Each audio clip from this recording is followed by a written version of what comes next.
dimanche 17 novembre 2013. Merci d'être à l'écoute de Rémi Ménage qui reçoit Serigne Mor Mbaye, psychologue, Abdoul Aziz Diop, conseiller à la présidente de la République.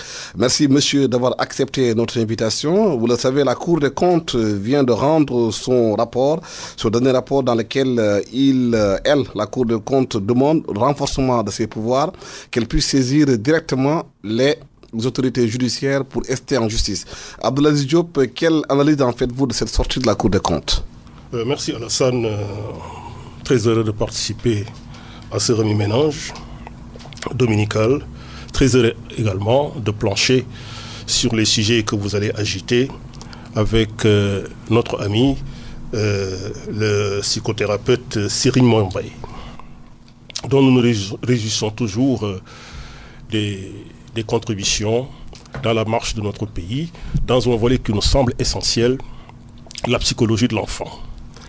Cela dit, la Cour des comptes est dans son rôle. La Cour des comptes fait son travail. Dès lors que la Cour des comptes fait son travail en mettant à la disposition de la République ses rapports de 2010 et de 2011, nous ne pouvons que nous en réjouir. Pour une raison très simple, c'est que la Cour des comptes conforte l'Assemblée dans sa fonction de contrôle du pouvoir exécutif. Le rapport est assez révélateur parce que la Cour des comptes dénote dans son rapport 2010-2011 qu'en matière de transparence et de gestion des affaires publiques, il y a des dysfonctionnements contre lesquels il va falloir trouver des solutions idoines. Il interpelle par conséquent, il interpelle à travers ce rapport-là les autorités actuelles. Mais la Cour des comptes va plus loin. Dans son rapport de 2010-2011, la Cour des comptes se plaint du non-respect des recommandations qui accompagnent toujours ces rapports. Je crois qu'il est du devoir du gouvernement, de la présidente de la République, du gouvernement, des collectivités locales, de tenir compte des recommandations consignées dans les rapports de la Cour des comptes pour faire avancer notre pays en matière de transparence, de gestion des affaires publiques. Bienvenue au rapport de la Cour des comptes. Maintenant que la Cour des comptes demande des pouvoirs accrus, je crois que la Cour des comptes peut déjà trouver des réponses à cette demande de pouvoir accru lorsque elle scrute la nouvelle loi organique de décembre 2012, qui a été votée par l'Assemblée nationale, qui a remplacé la loi organique de 1999 qui organise la Cour des comptes. Qu'est-ce que cette loi organique concède à la Cour des comptes en matière de pouvoir accru? La Chambre de discipline financière de la Cour des comptes devient une chambre permanente pour diligenter les enquêtes quant à la manière dont les affaires publiques sont gérées.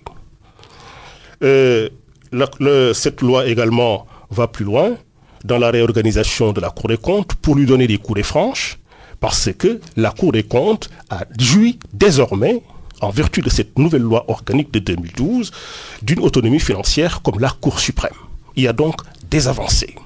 La manière maintenant dont le premier président de la Cour des comptes, aujourd'hui Mamadou Adissar, est nommé, certains ont eu quelques réserves en disant qu'il faut que ça se conforme au statut des magistrats en général.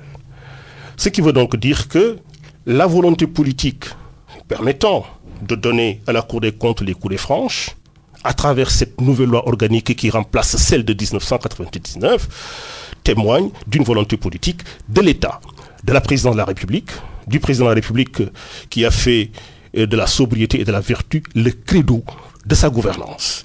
Je termine sur ce point très rapidement. Lorsque la loi a été soumise au vote de l'Assemblée nationale, deux députés qu'on ne peut pas considérer comme proches du pouvoir, la députée non inscrite du groupe non inscrit Sorne Dieng Baké, ainsi que le député qui est le président du groupe parlementaire libéral et démocratique, Modou Diagne Fada, se sont réjouis du vote par l'Assemblée de cette nouvelle loi organique remplaçant la loi organique de 1999. Donc il y a déjà pour la Cour des comptes des avancées qui lui permettent davantage de se faire entendre en matière de gestion des affaires publiques. Serigne Mor Mbaye, une nouvelle loi organique, c'est vrai, mais la Cour des comptes se plaint du fait que ces recommandations ne sont pas suivies d'effet. À quoi sert le travail de la Cour des comptes si elle le fait, si elle demande que des mesures soient appliquées alors qu'elles ne sont pas appliquées? Bonjour fidèles auditeurs, bonjour Abdou Aziz et merci de m'avoir invité à participer à cette émission. Moi je suis dans une posture citoyenne qui quand même va vers une certaine mémoire historique. J'ai l'impression que c'est l'éternel retour du même. Quand j'ai lu ce rapport de la Cour des comptes, je me suis dit, écoute, on continue. On continue, c'est un pays d'escrocs, où l'escroquerie est tout à fait validée et que tous les pouvoirs, depuis plus de 50 ans qui arrivent, répètent, réorganisent, mais on n'avance pas. Et donc, je suis plutôt pessimiste. J'ai droit au pessimisme en termes que jusqu'à présent, ce pays, les lois sont là, on vote et on répète les mêmes choses. Ces recommandations-là, moi je suis allé rechercher, mais la Cour des comptes a fait des recommandations sur une éternité, plus d'un demi-siècle. Et on n'avance pas de ce point de vue-là. Alors, moi je pense que l'analyse doit aller un peu plus loin, Alassane, et je pense que tu nous donneras l'occasion. Ce pays, qu'est-ce qu'on veut en faire exactement? Avec quels moyens nous pouvons assurer des ruptures et des ruptures qui en sont? Parce que je pense que chaque fois qu'il y a un élan de rupture, il y a comme un phénomène de récupération qui nous installe dans l'éternel retour du même. Et je pense que qui n'avance pas recule. Et de ce point de vue-là, je pense que l'analyse doit porter sur quelle orientation donner à ce pays.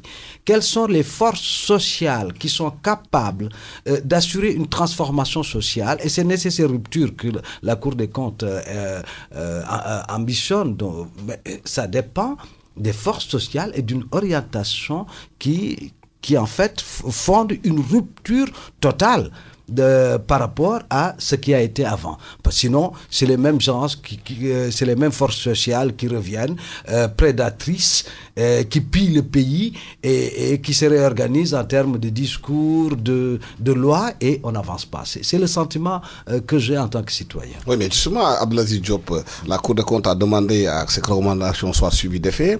Les gens détournent de l'argent dans ce pays-là. La Cour des comptes veut elle-même pouvoir saisir la justice pour porter plainte, pour être peut-être partie civile dans ce genre de situation-là, comme en France où la Cour des comptes a beaucoup de pouvoir, mais chez nous on a l'impression que c'est dilué, les rapports sont faits, sont mis dans des tiroirs, ça sert à rien. Apparemment c'est les impôts des Sénégalais qui sont dilapidés, l'argent de contribuables, ça sert à rien.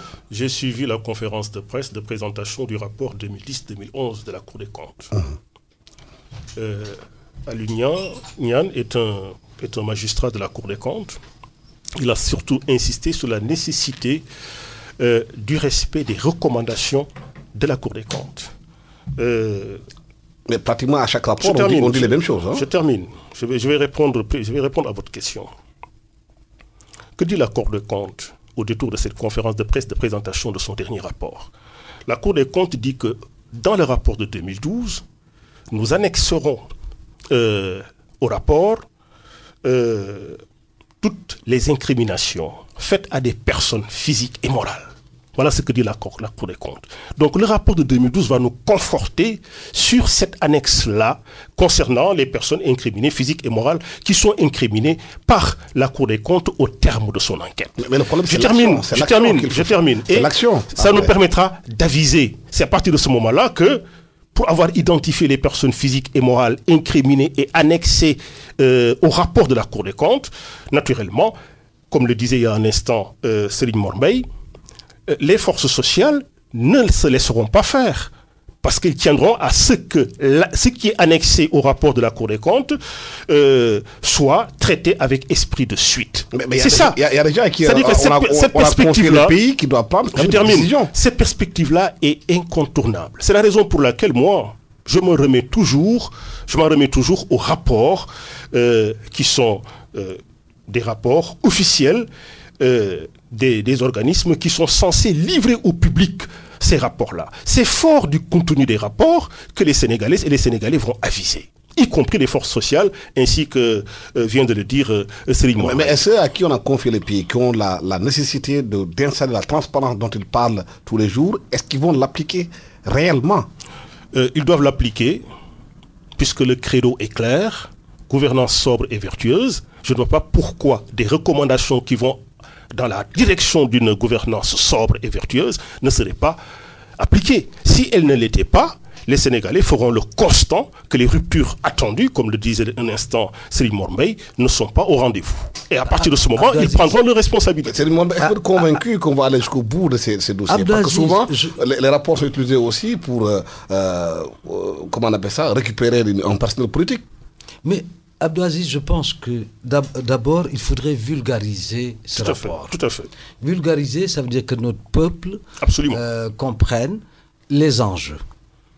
Les enjeux, c'est-à-dire que comprennent comment ce pays a été gouverné, comment les gens sont des prédateurs qui pillent le pays, comment ce pays n'avance pas. Parce que ce n'est pas un pays qui avance. Nous sommes témoins tous les deux de 25 ans à 30 ans et nous voyons que, comme je disais tout à l'heure, c'est l'éternel retour du même.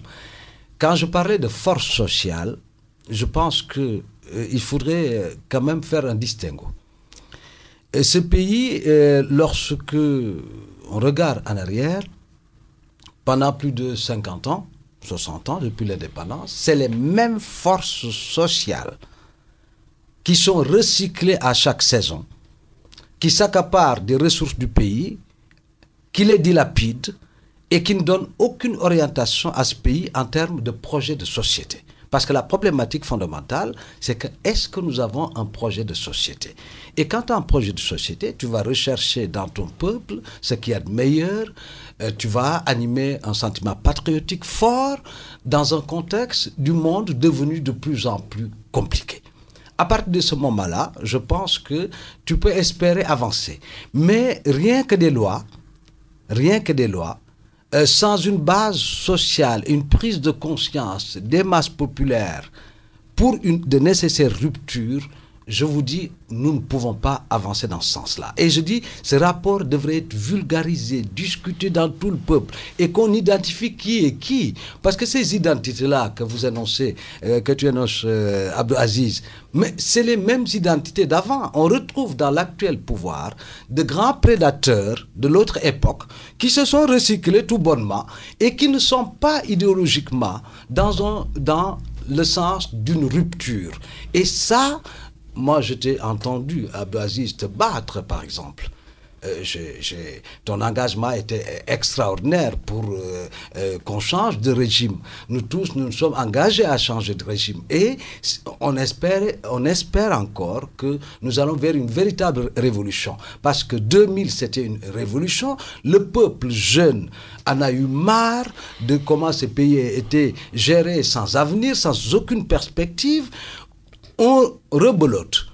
Nous rompons avec le régime de Wade, avec ses arts, avec ses errements, avec ses talents aussi. Alors, à cette étape-ci, comment nous allons nous réorganiser pour les nécessaires ruptures? Parce que le peuple est fatigué, les gens sont dans un sentiment de désespérance et ce pays manque de lisibilité. Alors, comment réorganiser tout cela? Comment avoir le courage de tamiser ce pays pour avoir des élites moins parasitaires, plus patriotiques, pour aller vers les nécessaires ruptures. Et pour ce faire, je dis, il faudrait que la transparence, c'est quoi? C'est qu'il faudrait qu'on en débatte. Au-delà de l'Assemblée nationale, qu'on vulgarise tous ces éléments du rapport. Dans les langues nationales surtout. Dans les langues nationales, que le peuple s'en saisisse. Et que le peuple comprenne que là, nous voulons aller dans ce sens-là pour que ce cycle-là s'arrête. Parce que, comme ils disent, il y en a marre, mais plus qu'il y en a marre, on est obligé aujourd'hui d'asseoir une direction à ce pays dans un contexte mondial de plus en plus compliqué, de plus en plus cynique, où il faut préserver ce pays et préserver sa sécurité et son avenir. Le dernier rapport de l'Afrobaromètre a fait un constat dans 34 pays en Afrique que la corruption est très présente dans nos pays, même si le rapport a précisé qu'au Sénégal, la corruption a un peu baissé, mais elle est encore là. Les populations veulent avoir accès à des soins sociaux, veulent accéder à des biens publics, parce que c'est leur droit. Mais aujourd'hui, on a l'impression qu'aujourd'hui, qu'il y a une classe politique, comme l'a dit Serigne Mor Mbaye, qui a changé d'habit et qui revient à changer de tunique, mais en étant plus prédatrice qu'avant. Ce dont moi j'ai bien conscience, je partage entièrement l'analyse de Serigne Mor Mbaye. Je suis dans la même dynamique. Je vois les choses de la même manière.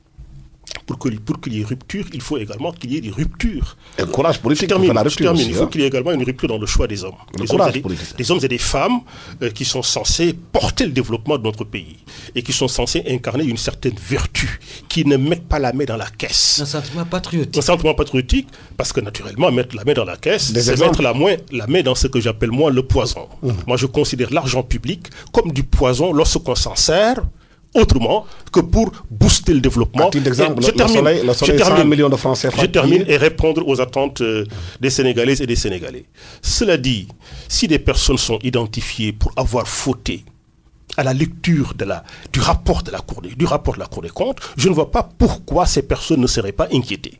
Pourquoi on ne demanderait pas à ces personnes de rendre compte. Il y a un exemple qui inquiète beaucoup les Sénégalais. Oui. C'est l'affaire Taïbou Ndiaye, qui a fait une médiation pénale. Oui. On l'a accusé d'avoir pris beaucoup d'argent, tranquillement. Ne revenons pas sur la médiation pénale. C'est terminé. C'est un exemple. La polémique autour de la médiation pénale, c'est une polémique que nous avons. On peut la reprendre. Mais l'exemple. On peut débattre de ça. Et que ça, c'est un exemple. Je termine. On peut débattre de ça. À partir du moment où un détenu, un présumé coupable, transige et met sur la table une certaine cagnotte, on s'en empare et on continue à instruire le dossier. Parce que je termine. Et l'on continue à instruire le dossier, c'est ma conviction. La Cour de répression de l'enrichissement illicite ne peut pas faire une chose et son contraire. Elle ne peut pas instruire les dossiers à géométrie variable. Les Sénégalais ne l'accepteraient pas. Parce que la promesse, l'engagement est clair. Traque des biens mal acquis pour que ce qui est sorti du pays puisse revenir. D'ailleurs, on le verra dans la dernière plainte de Sherpa contre BNP Paribas Monaco, que même la France se préoccupe des 500 milliards d'euros qui sont distraits par faute fiscale et qui constituent le tiers de la dette publique française. Annuellement, 60 milliards d'euros, ça veut dire le budget de l'éducation nationale de la France. Ça veut dire que nous ne sommes pas le seul pays confronté à ce genre de problème, à la nécessité de traquer ces biens mal acquis et de les rapatrier, avec maintenant les difficultés que cela comporte.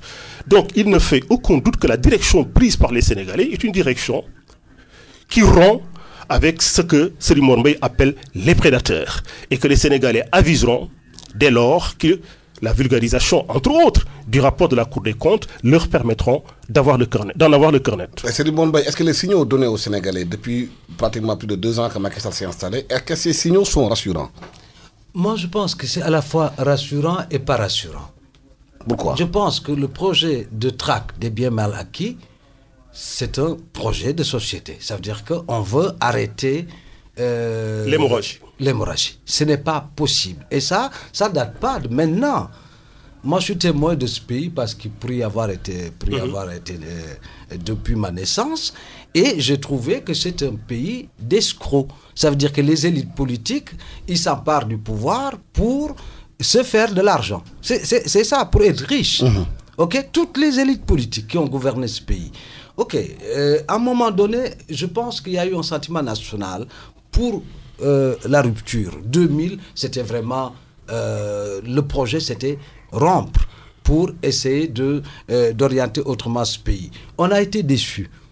On a été déçus en partie, je dirais, parce qu'il y a eu quand même un mouvement de changement dans le pays, et puis tout d'un coup, on a vu qu'il y a une récupération de ce désir, de ce vouloir être autrement, et nous sommes battus, et il y a un nouveau pouvoir. Alors, ça manque de lisibilité, il y a un projet traque des biens mal acquis. Ça ne peut pas être un projet de société, certes, mais c'est une bonne direction.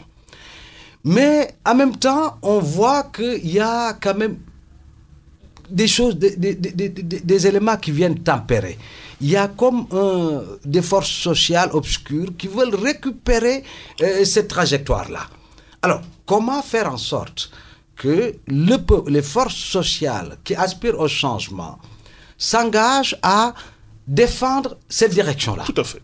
Défendre cette direction-là. Parce que c'est les mêmes forces sociales qui gouvernent ce pays, qui sont prédatrices, qui sont encore là. C'est ça le problème, Alassane. Mais est-ce que ça ne risque pas de toucher des intérêts? Mais les intérêts sont là, les intérêts obscurs sont là, on les connaît. Hein. On les connaît. Il y a des gens qui sont nés dans ce pays et de tout temps, c'est des forces prédatrices. On les connaît. Donc, pour changer, il faudrait avoir le courage politique de s'opposer à ces forces-là. Il ne faut pas avoir peur. Si Macky Sall veut un mandat, demain un autre mandat, écoute, et qu'il a peur, il n'avancera pas.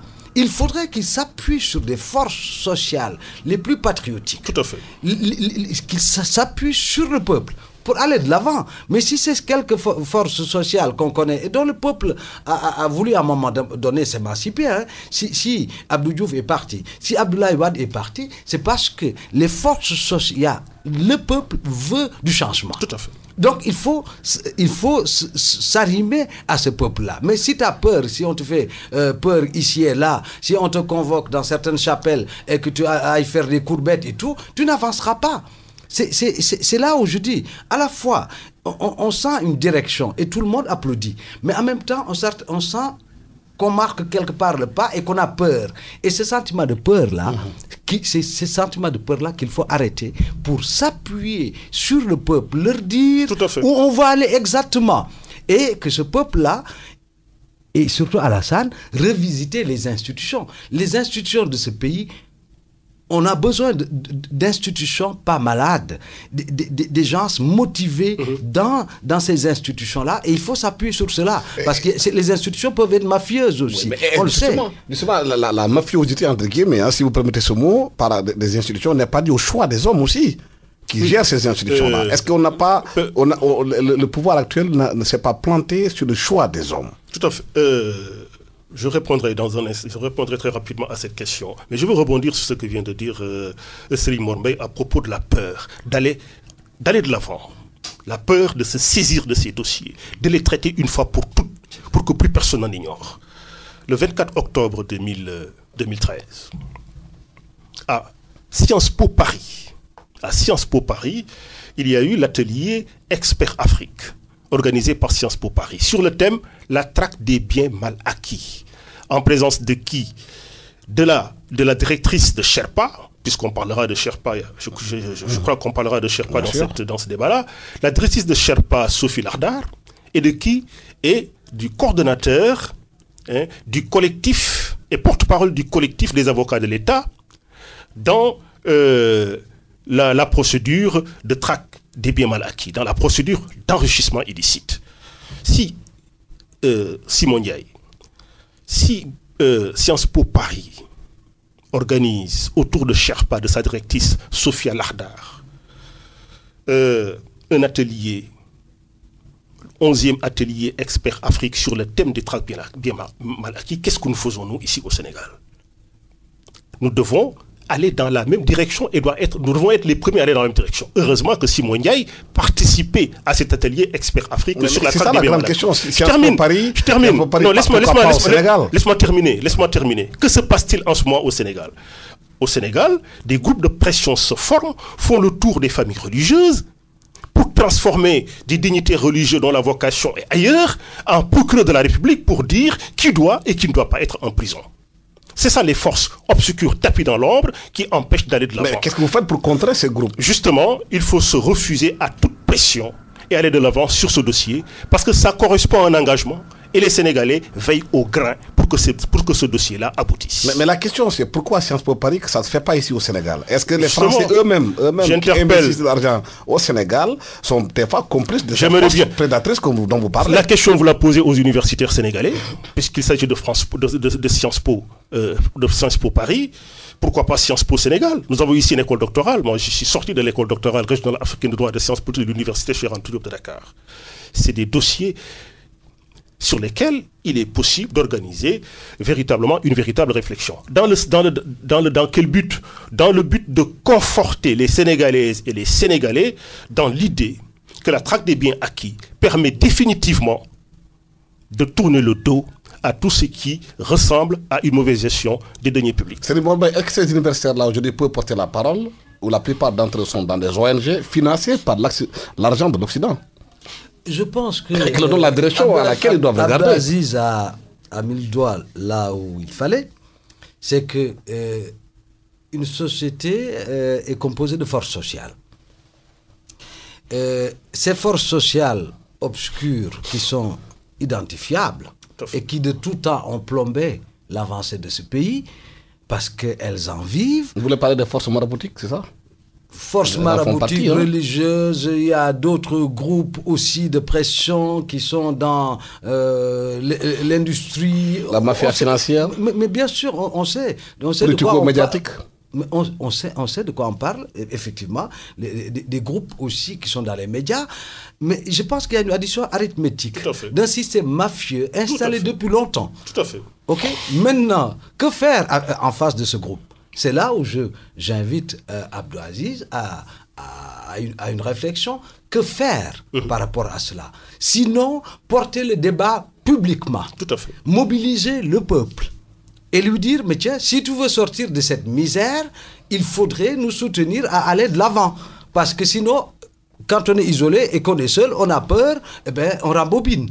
C'est ça la problématique. Et moi, je suis prêt à aller dans ce sens-là, parce que j'en ai ma claque. À l'image de beaucoup de mes compatriotes, en fait de la majorité. Ça veut dire que comment aujourd'hui faire en sorte d'aller de l'avant dans la rupture en essayant de s'opposer de façon vigoureuse à tous ceux qui veulent plomber notre avancée. Mais le drame, c'est qu'il n'y a pas de débat dans ce pays sur ces questions essentielles. Mais Abdelaziz a dit, et c'est là où je dis, Abdelaziz a dit, mais pourquoi science politique? Moi, je pense que c'est les élites politiques, c'est le président de la République qui doit se mouiller le maillot pour expliquer là où il veut aller, s'il en a le courage et la décision. Expliquer au peuple, moi, c'est là où je veux aller. Soutenez-moi dans ça. Ok? Et s'il a le soutien de ce peuple, ben tiens, il peut aller de l'avant. Sinon, isolé, il va rembobiner assez rapidement, recycler les forces et les individualités prédatrices. Et c'est ce qu'on voit. Hein. Il y a des gens qui sont en train de se recycler, on le sait, comme tu dis, qui se déshabillent et avec leur dentier et qui rentrent et qui sont reçus. Donc, ça, le peuple le voit. Le peuple voit tous les recyclages qui sont en train de s'opérer d'individualités qu'on connaît de tout temps. Et comme disait mon ami Khadim Sam, qui ont leur pain ici et sous l'aisselle et qui, à chaque sauce, vient tremper leur bout de pain. Donc ça, Abdelaziz, nous sommes témoins de cela aussi, de ces phénomènes de recyclage et qui risquent de plomber la direction dans laquelle nous voulons que ce pays aille. Abdelaziz Diop, on parle aussi de la plainte de l'ONG Sherpa à Paris contre BNP Paribas Monaco. Monsieur Jean Marca, l'un des administrateurs de Sherpa, a expliqué qu'ils ont des difficultés au niveau de Monaco parce qu'ils soupçonnent la justice monégasque d'être comment on appelle ça, d'être liés aux banques financières qui font qu'aujourd'hui qu'ils ont des problèmes à ce niveau-là, ils étaient obligés de porter plainte à Paris. Est-ce que cette plainte a des chances d'aboutir? Oui, très difficile à dire si la plainte a des chances d'aboutir ou non. Je disais il y a un instant, il y a un député de l'Assemblée nationale française, le souverainiste Nicolas Dupont-Aignan, qui est le chef de file de Debout la République en France, qui a publié un ouvrage récemment intitulé « Les voleurs de la République ». Enquête sur les parasites fiscaux, pas sur les paradis fiscaux, mais sur les parasites fiscaux. Dans son ouvrage, Nicolas Dupont-Aignan dit que le manque à gagner du fait de la fraude fiscale, de l'argent planqué dans des banques étrangères par des contribuables français est de 600 milliards d'euros. Ça veut dire un tiers de la dette publique française. Ça veut dire 60 milliards par an, l'équivalent du budget de l'éducation nationale. Ça veut dire donc que porter plainte à Paris, c'est un bon endroit pour porter plainte. Pourquoi? Parce que l'idée d'une plainte contre BNP Paribas, filière de BNP Paribas à Monaco, conforte le combat de ce député souverainiste, dont je ne partage pas les visées souverainistes quant au rapport à la France, de la France avec l'Union européenne, puisque moi, je suis toujours je vais toujours dans la direction du rassemblement le plus large possible pour prendre à bras le corps les problèmes auxquels nous sommes confrontés. Ça veut dire donc que porter plainte à Paris, c'est le bon endroit pour porter plainte. La plainte aboutira, n'aboutira pas. Tout ce qui a un rapport avec les paradis fiscaux est extrêmement difficile à dénouer et extrêmement entremêlé, difficile à dénouer. De sorte que m'avancer aujourd'hui pour dire que la plainte aboutira, n'aboutira pas. Ce qui est constant, c'est que les centaines de milliers de chèques qui sont partis de pays comme le Gabon, Madagascar, le Sénégal et le Burkina Faso, entre 2008 et 2011, ont conforté Sherpa dans la nécessité de porter plainte. Et Sherpa porte plainte, pourquoi? Parce que son credo est très clair. C'est protéger et défendre les populations africaines en particulier contre les crimes économiques. Dans quel but? Dans le but de permettre à des pays comme les nôtres d'atteindre les objectifs du développement, du millénaire pour le développement. En particulier l'objectif OMD 4 contre la mortalité infanto-juvénile. Je parle sous le contrôle d'un psychologue, Ami Demoum, et l'OMD 5 contre la mortalité maternelle. Donc Sherpa est sur la bonne voie et sur le bon chantier. Aboutira, n'aboutira pas. Le paradoxe, je termine. Aboutira, n'aboutira pas. C'est une question de fond. Oui. Mais il n'est pas. Mais je suis à peu près convaincu que dans le processus de traque des biens mal acquis, dans lequel nous nous sommes engagés au Sénégal pour tirer au clair la manière dont les deniers publics ont été gérés entre 2000 et 2012, je termine. Je répondrai à vos questions. Mais laisse-moi terminer, aller jusqu'au bout de ma pensée. Il ne fait aucun doute que cette affaire-là intéresse la CREI en particulier, la Cour de répression de l'enrichissement illicite. Le paradoxe, c'est qu'il y a une enquête qui avait été menée ici au Sénégal par les gendarmes sénégalais qui ont épinglé une famille célèbre libanaise qui aujourd'hui au Sénégal faisait ce trafic de chèques. Mais l'enquête n'a jamais abouti. On a entendu deux personnes et puis il y a eu la mobilisation de la communauté libanaise par rapport à ce dossier. Le dossier a pratiquement intérêt. C'est là, Abdou Aziz, où j'ai un problème. Moi, je pense que lorsque vous évoquez Sherpa et cette bataille contre les paradis fiscaux, parce que la France est bien malade, elle a envie de se soigner, elle se donne les moyens. Est-ce que nous, vu de notre pays, est-ce que nous sommes aussi bien organisés pour dire que nous aussi, nous allons nous soigner, et définitivement, parce que je pense que la traque des biens mal acquis, telle qu'elle se déroule dans notre pays, devrait aller au-delà. Parce que ce pays, sur 50 ans, on a vu des gens excessivement riches, à milliards, qui possèdent le foncier, qui ont des maisons en Europe, qui n'ont jamais travaillé, des comptes et qui n'ont jamais travaillé, qui ont des comptes à milliards en Europe, mais il faut aller jusque-là. Je pense que si nous voulons, nous aussi, nous inscrire dans une dynamique de rupture et de soins à notre pays, certes, Sherpa, c'est une très bonne chose. Il y a des gens qui luttent pour eux et qui luttent en même temps pour nous, soi-disant. Mais c'est nous qui devons résolument nous organiser pour aller au-delà de ce que nous sommes en train de faire. Et les enquêtes qui n'aboutissent pas. Mais les enquêtes n'aboutissent pas parce qu'il y a ce sentiment de peur et que certains sont impliqués, sont dans le pouvoir actuel et sont impliqués dans l'action prédatrice. Et ces gens-là, au plan idéologique, ils ne veulent pas aller très loin.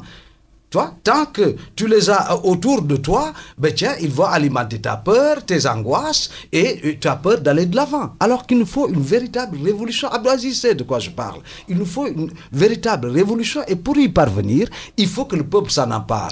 Il ne faut pas que ça soit un dialogue entre certaines élites prédatrices, une gauche quelque peu défroquée. Non, il ne s'agit pas de ça. Il s'agit d'en faire un problème populaire, que les gens aient le sentiment que nous voulons changer définitivement, que la corruption dont tu parles et qui a gangréné cette société et qui est devenue carrément acceptée, parce que c'est un pays d'escrocs, tout le monde pense que c'est normal, mais poser le débat national que nous, dans ce contexte devenu très difficile, ce contexte mondial devenu très difficile, où tous les peuples sont désemparés, que nous voulons aller dans ce sens-là, et que nous voulons du soutien, et que nous allons devoir faire face à des forces sociales qui sont là, et qui sont nourries de ce pays depuis tout temps, et qui se recyclent à l'envi. C'est ça la problématique. Mais justement, est-ce que c'est pas ça ce problème qui est posé aujourd'hui dans Benno Bokk Yakaar? Il parle de force sociale, de force de pression. C'est des gens qui entourent le président, lui font peur, lui empêchent d'aller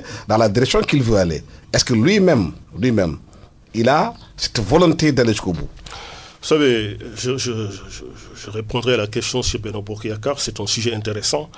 Ce que je veux dire tout simplement pour conforter Serigne Mor Mbaye sur ce qu'il vient de dire, c'est que le peuple s'est emparé de cette affaire-là. Je ne crois pas qu'il y ait un homme politique lucide dans ce pays qui ne se rend pas compte que les Sénégalais les attendent au détour, attendent la classe politique au détour sur la bonne gestion des deniers publics. Et c'est ça, moi, qui fait que je suis quelque part... Il n'y a pas de force. Je termine. Il y aura toujours des freins. Il y a toujours des gens qui sont opposés au progrès. Pourquoi? Parce que... Des groupes de pression, comme l'a dit Youssou Ndour. Maintenant, parlons maintenant de Benno Bokk Yakaar. Le groupe de pression. Je termine. Je vais répondre à votre question. Je vais parler de groupe de pression et de parti politique. Qu'est-ce qu'un groupe de pression et qu'est-ce qu'un parti politique? Il n'y a pas longtemps, quelques années, l'actuel ministre conseiller du chef de l'État en matière de sécurité, Souleymane Ndiaye, disait sa conviction sur la classe politique sénégalaise, en disant que la classe politique sénégalaise a une mentalité délinquante. Aujourd'hui, Benno Bokk Yakaar est le meilleur test pour cette classe politique. Benno Bokk Yakaar va-t-elle, du fait de sa déliquescence, conforter la mentalité délinquante des hommes politiques sénégalais, ou tout à fait le contraire? Maintenant, Benno Bokk Yakaar serait-il devenu un groupe de pression? Celui qui a incarné le véritable groupe de pression, c'est Youssou Ndour lui-même dans sa déclaration. Parce qu'il dit quoi? Youssou Ndour dit Benno Bokk Yakaar serait comme devenu un groupe de pression. C'est lui qui est devenu le groupe de pression. Et je vais vous dire pourquoi. Qu'est-ce qu'un groupe de pression? Un groupe de pression est antinomique au parti politique. Un groupe de pression ne participe pas aux élections. Benno Bokk Yakaar est une coalition de partis politiques. Regardez le monde en face dans lequel nous vivons. Dans toutes les grandes démocraties, des coalitions sont au pouvoir. Parce que les majorités absolues, incarnées, portées, amenées par un seul parti, n'existent plus dans les grandes démocraties. La tendance est aux grandes coalitions. Aujourd'hui, l'Allemagne n'a pas de gouvernement. Pourquoi? Parce que l'Allemagne est en train de plancher sur la coalition sociodémocrate, démocrate-chrétien. Le monde est ainsi fait. On y va ensemble, on gagne et on gouverne ensemble. Mais la différence en Allemagne. Je termine.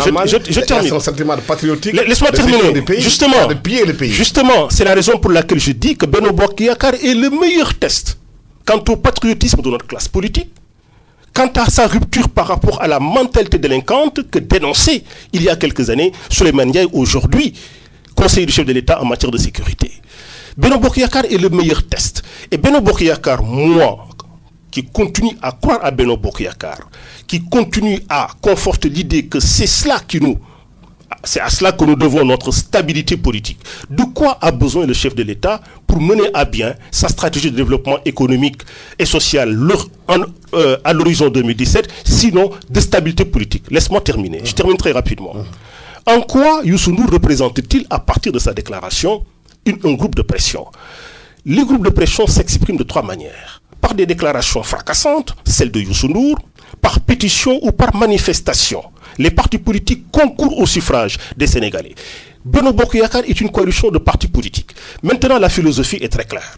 Si ça ne vous intéresse plus, parce que vous confortez cette mentalité délinquante incriminée par Souleymane Ndiaye, vous claquez seul la porte sans qu'on vous pousse à la sortie, vous y croyez, vous prenez avec le chef de l'État à bras le corps les problèmes auxquels les Sénégalais sont confrontés. Voilà la seule idée que je me fais de Benno Bokk Yakaar. Il y a l'autre débat dans Benno Bokk Yakaar, il y a des partis politiques qui n'ont jamais concouru aussi à un suffrage des Sénégalais. C'est des partis qui sont constitués d'individualités qui représentent rien aussi. Non, c'est le plus inquiétant, Abdou Aziz, c'est le plus inquiétant. Ça veut dire que la base sociale dont un pouvoir a besoin pour aller de l'avant, est-ce que dans Benno Bokk Yakaar, cette base sociale-là existe? Parce qu'on voit des individualités qui sont là et qui sont saisies d'une opportunité et puis qui sont engagées dans l'opportunité. Qui n'ont jamais été ni au législatif ni à la présidentielle. Absolument rien, et dont on doute même du talent par rapport à la gestion de ce pays. Je trouve que là où nous sommes, ce qu'il nous faut, je suis d'accord qu'il faut des coalitions à Aziz, mais les coalitions ne sont pas forcément de partis. Okay? Parce que les partis, on voit de plus en plus ce que c'est aussi. Hein. C'est deux pelés, trois tondus et des icônes qui sont là, vieillissantes, dont on connaît l'histoire. C'est-à-dire qu'on les a peu vues dans la construction de ce pays. Donc, il me semble qu'il faut des forces sociales, que ce soit de la société civile, des individualités qui ont du talent, qui ont un sentiment patriotique, et qu'il faut additionner pour aller de l'avant. Ce n'est pas un conglomérat d'individus qui sont saisis d'une opportunité que ce pays-là s'est débarrassé d'Abdoulaye Wade et qu'on ajoute tout cela pour dire, mais tiens, avec ça, je peux aller de l'avant. Je pense qu'il faut recomposer les choses. Il faut recomposer ce tissu-là, okay, pour aller vers une base sociale qui nous permette d'aller de l'avant, mais qui nous permettent aussi d'assurer la sécurité. Mais est-ce que Benno Bokk Yakaar est capable d'apporter le changement qu'attendent les Sénégalais? Moi, je pense qu'il faut l'élargir. Il faut l'élargir et à la limite aussi, je trouve, le tamiser. Le tamiser, ça veut dire que je serai à Macky Sall, je vais essayer d'élargir cela, de l'ouvrir, parce que c'est un concours de circonstances qui a amené une addition arithmétique de gens d'un conglomérat. Moi, à mon avis, si on va aller de l'avant, il faut recomposer une base sociale forte, une base citoyenne qui nous permette d'aller de l'avant en gardant le cap par rapport aux transformations sociales dont ce pays a besoin. Sinon, il y a des mafias qui sont là, qu'on connaît depuis longtemps, elles sont là, et qui vont créer un sentiment de peur, qui vont semer une illisibilité parce qu'on ne sait pas trop, qui vont agresser des identités remarquables du point de vue de leur posture citoyenne. J'ai vu par exemple attaquer Mimi Touré. Je dis mais Mimi Touré, je lui ai connu dans l'histoire de ce pays qu'un engagement citoyen. Hein? Et c'est là où je dis il faut renforcer une base sociale citoyenne qui dépasse les limites de ce conglomérat. Je termine. Je suis parfaitement d'accord avec Serigne Mbone Mbaye. Là où il a terminé son analyse, élargir, conforter une véritable base sociale sur laquelle d'abord les partis s'appuient, parce que les partis n'ont d'existence qu'en s'appuyant sur une véritable base sociale. Mais il y a des partis qui sont dans Benno qui ne représentent rien. Hein? Je termine. Absolument. L'essentiel de Benno Bokk Yakaar, c'est l'Alliance pour la République. C'est le Parti socialiste. C'est l'Alliance des forces de progrès. Je termine. L'Alliance des forces de progrès, c'est la Ligue démocratique, c'est le Parti de l'indépendance et du travail. Il y a d'autres petits partis. Ces petits partis sont nés à la suite de quoi? À la suite de l'émiettement qui a caractérisé notre système politique au lendemain du multipartisme illimité d'Abdou Diouf en 1983. Mais il se trouve que aujourd'hui, nous passons de l'émiettement pour que notre système atteigne en définitive l'équilibre politique dont il a besoin, de l'émiettement au regroupement. Et le regroupement est de règles non seulement au Sénégal, il est de règles partout dans toutes les grandes démocraties. On ne peut plus espérer gouverner seul. C'est ce qui vient de se passer en Allemagne, c'est ce qui se passe depuis 1945 en Autriche, où sur 27 gouvernements, les 17 ont été des gouvernements de coalition rouge-bleu, c'est-à-dire sociodémocrate, Parti populaire autrichien. C'est la même chose en Italie, le gouvernement, l'État n'est pas tombé. Pourquoi? Parce que la coalition a tenu face aux menées de Berlusconi. C'est la même chose au Luxembourg, c'est la même chose également en Tchéquie. Dans toutes les grandes démocraties, la tendance est à la coalition. Je termine. C'est la raison pour laquelle, je l'ai dit encore une fois, le véritable test politique pour cette classe politique-là, compte tenu des enjeux, des problèmes auxquels nous sommes confrontés et que nous avons le devoir de prendre à bras le corps, Benno Bokk Yakaar est un véritable test politique pour cette classe politique-là. Je termine. Et je suis convaincu, moi ma conviction, je vais vous dire quelle est ma conviction pour Benno Bokk Yakaar. Ma conviction, c'est que Benno Bokk Yakaar est une émanation politique du combat du mouvement du 23 juin. Pourquoi? Parce qu'à un moment donné, il y a eu Benno Actanor et Benno Siggil Sénégal autour de Moustapha Niasse. C'est le génie du M23 sur son podium qui a su conforter une coalition pour aller à l'assaut de la citadelle d'Abdoulaye Wade. Oui. Voilà l'émanation du mouvement, l'émanation de Benno Bokk Yakaar. C'est pourquoi je dis et je le répète, il constitue un véritable test pour cette classe politique-là. Et les Sénégalais veillent au grain et ne laisseront pas cette classe politique, encore une fois, dériver. Vous parlez de grains, les Sénégalais ont besoin de grains pour se nourrir aujourd'hui. Le pays est dans une situation très difficile. Le président a fait un appel en demandant aux Sénégalais de retourner à la terre. Est-ce qu'aujourd'hui vous pensez qu'aujourd'hui les conditions sont réunies pour que les gens retournent à la terre? Les conditions sont réunies pour que les gens retournent à la terre. Lesquelles? D'abord, pourquoi retourner à la terre? Le Premier ministre l'a dit dans sa déclaration de politique générale. Il a indiqué une feuille de route avec des moyens lisibles. Elle dit quoi, le Premier ministre, autour de sa déclaration de politique générale? Nous voulons réduire de 313 milliards notre facture d'importation de riz, en produisant chez nous, à l'horizon 2017, 1 million de tonnes de riz blanc. Nous voulons faire quoi d'autre? Nous voulons naturellement dépasser le caractère chronique du déficit de notre balance commerciale. Nous voulons, oui, mais est-ce que ça se fait? Je termine. Ça va se faire. Je vais vous donner très rapidement une indication donnée par le Premier ministre dans sa déclaration de politique générale. Ce sont 2000 unités de production de 15 hectares avec 15 jeunes retournant à l'agriculture pour avoir été formés pour cela. Parce que sortis des écoles de formation en agriculture ou dans les disciplines... Mais ça démarre quand? Je termine dans les disciplines annexes. Ça démarre, nous sommes en 2013. Il y a déjà des unités pilotes qui fonctionnent et dont qu'il faut généraliser à l'horizon 2017. Ça veut dire 50 000 emplois du fait du retour dans l'agriculture. Quelle peut être la motivation de ceux qui retournent à l'agriculture? La motivation, c'est ce que je viens de dire.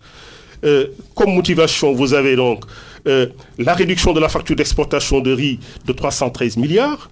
Vous avez un taux de couverture de besoins vivriers du pays de plus de 75%. Et vous avez une production arachidière annuelle d'1 million de tonnes. Objectif. C'est assez motivant pour le retour à la terre afin de provoquer l'effet d'entraînement dans notre économie. Oui, est-ce que vous n'avez pas l'impression que dans ce pays, on a réfléchi sur tout, on parle de beaucoup de choses, d'agriculture et tout. Le problème du Sénégal, c'est l'action.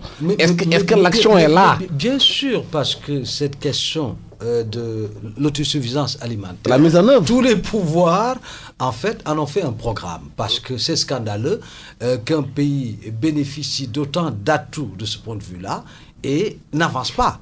Alors, je pense que l'analyse devait aller au-delà des simples ambitions. C'est-à-dire que comment entraîner, encore une fois, entraîner notre peuple tout à fait à comprendre que la sortie de crise ne passe que par là. Tout à fait. C'est ça la problématique. Parce que le problème, c'est pas le programme. Le constat. C'est pas le constat et ce programme, c'est comment, sur quelle dynamique, sur quel levier entraîner 60% de la population qui ont moins de 25 ans à s'inscrire dans cette dynamique-là. Comment incruster dans leur mentalité que c'est pas le dehors, c'est s'exiler, c'est aller, c'est ce fort mouvement-là populaire dont on a besoin. Et pour ce faire, il faudrait qu'il y ait des modèles. Parce que les modèles parasitaires qu'on voit comme cela, qui pendant 50 ans, 60 ans, ont pillé les pays, qui ont construit des villas partout, qui ont acheté des voitures. Mais cela ne peuvent pas convaincre les jeunes. C'est là où je dis à Abdou Aziz, moi je suis pour une troisième voie. Quand j'appelle troisième voie, ça veut dire qu'aujourd'hui, que les gens... Parce que j'étais entendu Abdou Aziz dire « Ah, je suis d'accord avec le professeur Serigne Mor Mbaye. » Si vous êtes d'accord avec moi, mais qu'il y ait une troisième voie qui appuie tout mouvement qui va dans le sens de la rupture, et qui cherchent une base sociale nouvelle, qui ne soit pas des entités politiques qu'on connaît depuis longtemps, depuis un demi-siècle, qui nous ont rien donné du point de vue de notre espérance. Votre contribution, je termine, votre contribution en tant que psychologue auprès des jeunes pour une mobilisation en faveur de l'agriculture est une contribution notoire que nous attendons. Oui, on pense que si le pays veut avancer, il faut que l'élite donne l'exemple. Il faut qu'il s'implique pour donner au Sénégal le bon exemple. Il ne suffit pas de rester à Dakar dans des bureaux et dire aux gens allez cultiver la terre, alors que vous-même vous ne le faites pas. Merci infiniment d'avoir été avec nous à la technique Abdoulaye Diop, micro Alassane Samba Diop. Bon dimanche à tous.